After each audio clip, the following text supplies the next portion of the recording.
Melanjutkan pendidikan dengan beasiswa tentu menjadi impian banyak mahasiswa. Terlebih, beasiswa yang tersedia saat ini cukup beragam, mulai dari beasiswa yang ditujukan untuk mahasiswa baru sampai beasiswa untuk mahasiswa ongoing. Selain itu, beasiswa yang ditawarkan juga tidak hanya untuk mahasiswa yang kurang mampu, namun juga untuk mahasiswa yang berprestasi. Ada banyak lembaga yang memberikan beasiswa, mulai dari pemerintah, swasta, sampai perguruan tinggi langsung. Komponen beasiswa yang ditawarkan juga dapat bermacam-macam, mulai dari bantuan dana pendidikan, biaya hidup, sampai program leadership. Tentunya, hal ini akan semakin meningkatkan antusiasme mahasiswa dalam mengikuti proses seleksi beasiswa. Meskipun jumlah beasiswa yang tersedia saat ini banyak, namun tingkat persaingan untuk mendapatkannya juga semakin tinggi.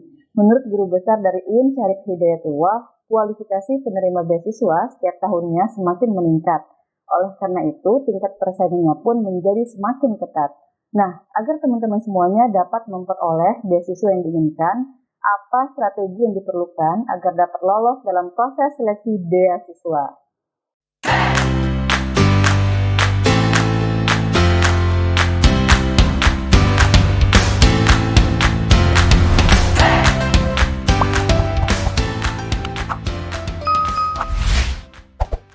Assalamualaikum, halo teman-teman mahasiswa semuanya, saya Agnes. Pada video ini saya akan membahas tips mendapatkan beasiswa kuliah S1 di Indonesia, plus 5 informasi beasiswa keren yang cocok untuk mahasiswa milenial. Penjelasannya akan saya ambil dari pengalaman saya dan berbagai sumber lainnya saat mengikuti proses seleksi beasiswa, khususnya pada jenjang kuliah S1. Bagi mahasiswa yang baru memasuki jenjang kuliah S1, mungkin mengikuti proses seleksi beasiswa adalah pengalaman baru. Sebagian mungkin masih bingung apa saja beasiswa yang tersedia, persyaratannya seperti apa, dan bagaimana cara mendaftarnya. Proses seleksi beasiswa biasanya terdiri atas beberapa tahapan, mulai dari tahapan registrasi, seleksi berkas, sampai tahapan wawancara. Nah, agar seluruh tahapan dalam proses seleksi beasiswa dapat berjalan lancar, sangat penting bagi kita untuk melakukan persiapan sebaik mungkin. Pasalnya, masih banyak pelamar beasiswa yang melakukan kesalahan yang justru membuat mereka gagal dalam mengikuti seleksi beasiswa. Di antaranya, salah mempersiapkan berkas atau berkasnya tidak lengkap, kemudian kurang update terhadap syarat dan mekanisme beasiswa, sampai kurang mampu dalam meyakinkan tim penyeleksi saat seleksi wawancara maupun menulis esai. Dengan mempelajari apa saja kesalahan yang umum dilakukan oleh pelamar beasiswa, kita dapat menyusun strategi yang efektif agar dapat lolos dalam seleksi beasiswa. Bagi teman-teman yang tertarik untuk mengikuti seleksi beasiswa, berikut 5 tips yang dapat saya rekomendasikan agar dapat sukses dan lolos dalam proses seleksi beasiswa. Yang pertama adalah mencari informasi beasiswa. Sebelum kita mendaftar beasiswa, tentu kita harus mengetahui terlebih dahulu apa saja beasiswa yang ditawarkan. Caranya mudah, kita cukup menggunakan keyword beasiswa pada kolom pencarian Google, namun yang perlu diperhatikan adalah informasi yang kita ambil harus berasal dari sumber yang kredibel atau dapat dipercaya.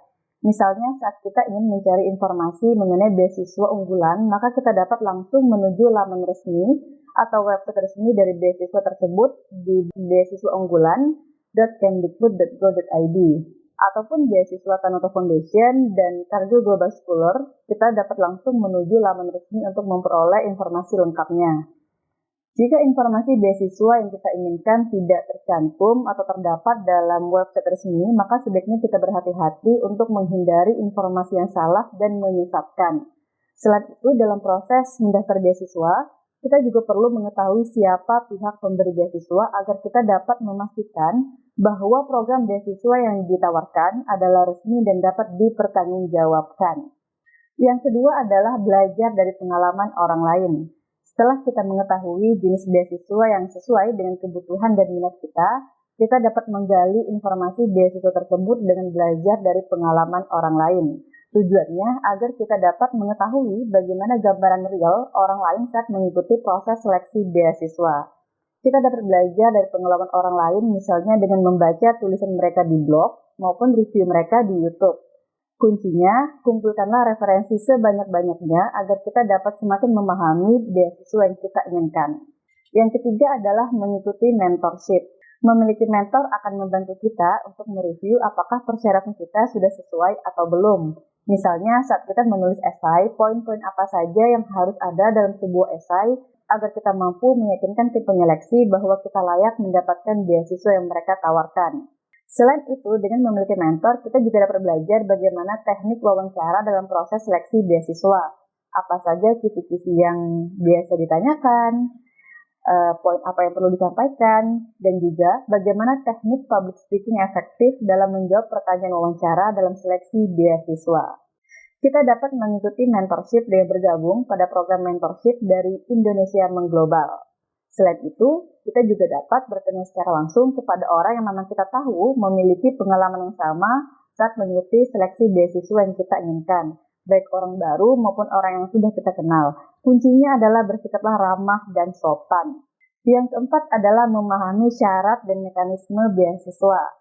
Setiap program beasiswa biasanya memiliki jenis persyaratannya masing-masing. Sangat penting bagi kita untuk mengetahui terlebih dahulu apa saja persyaratan yang diminta. Oleh karena itu, kita perlu aktif memantau perkembangan informasi mengenai persyaratan beasiswa, apakah mengalami perubahan atau tidak. Kita dapat memperoleh informasi tersebut pada akun resmi pemberi beasiswa, baik pada website maupun sosial media mereka. Selain persyaratan, kita juga perlu memahami bagaimana alur dan mekanisme dari proses seleksi beasiswa.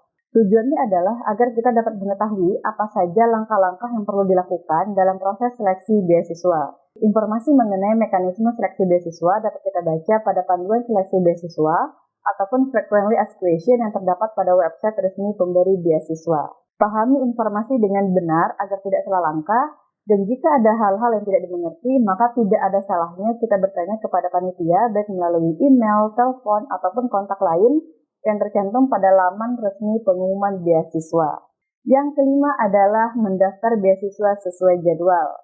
Dengan mengetahui kapan periode pembukaan dan penutupan beasiswa, kita dapat melakukan proses pendaftaran sesuai waktu yang ditentukan oleh panitia. Dan untuk menghindari kesalahan atau trouble baik human error maupun system error, kita sebaiknya tidak melakukan pendaftaran menjelang masa penutupan beasiswa. Hindari kesalahan sebisa mungkin. Demikian 5 tips untuk mendapatkan beasiswa. Nah, agar 5 tips tersebut dapat segera terimplementasikan, saya akan menginformasikan 5 info beasiswa keren yang cocok untuk mahasiswa milenial. Yang pertama adalah beasiswa Tanoto Foundation. Sesuai namanya, beasiswa ini diberikan oleh organisasi filantropi Tanoto Foundation. Penerima beasiswa akan memperoleh benefit berupa bantuan dana pendidikan, tunjangan hidup, serta pelatihan kepemimpinan yang tujuannya adalah untuk menciptakan generasi muda Indonesia sebagai pemimpin masa depan yang bertanggung jawab. Yang kedua adalah beasiswa Cargill Global Scholarship. Beasiswa ini merupakan bagian dari komitmen Cargill, perusahaan global asal Amerika yang memiliki cabang di berbagai negara termasuk di Indonesia, dalam upaya untuk meningkatkan standar hidup dan mendukung terciptanya masyarakat dunia yang berkualitas dan mapan. Penerima beasiswa akan memperoleh benefit berupa bantuan dana pendidikan, leadership training, mentorship dari para pemimpin Cargill, dan tergabung dalam komunitas Cargill Global Scholar. Yang ketiga adalah beasiswa Pertamina Sobat Bumi. Beasiswa ini merupakan apresiasi dari PT Pertamina Persero dan Pertamina Foundation untuk mahasiswa yang berprestasi secara akademik, aktif dalam organisasi atau kegiatan sosial kemasyarakatan, serta memiliki kepedulian terhadap lingkungan. Penerima beasiswa akan memperoleh benefit berupa bantuan biaya pendidikan, biaya hidup, bantuan untuk aksi peduli lingkungan, training capacity building, serta gathering bersama Sobat Bumi. Yang keempat adalah beasiswa Karya Salemba 4 atau KSE. Beasiswa ini diberikan oleh Yayasan Salemba 4 dan memiliki 4 jenis program beasiswa, yaitu Regular Scholarship, Achievement Scholarship, Academic Entrepreneur, dan Technology for Indonesia. Penerima beasiswa akan memperoleh benefit berupa bantuan biaya hidup, program kepemimpinan, workshop, coaching, seminar, program komunitas mahasiswa, dan program komunitas alumni.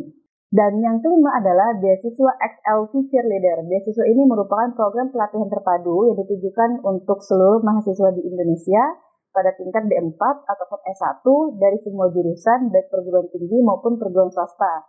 Penerima beasiswa akan memperoleh benefit berupa program pelatihan terpadu yang difokuskan pada 3 area penting yang dibutuhkan untuk berkiprah pada tingkat global. Oke semuanya, demikian 5 tips untuk mendapatkan beasiswa dan 5 informasi beasiswa keren untuk mahasiswa milenial. Semoga informasi yang saya sampaikan dapat menginspirasi dan menyemangati teman-teman semuanya untuk mendapatkan beasiswa. Jika video ini bermanfaat, jangan lupa subscribe dan share ke teman-teman kamu semua ya. Hidup mahasiswa. Sampai jumpa di video selanjutnya.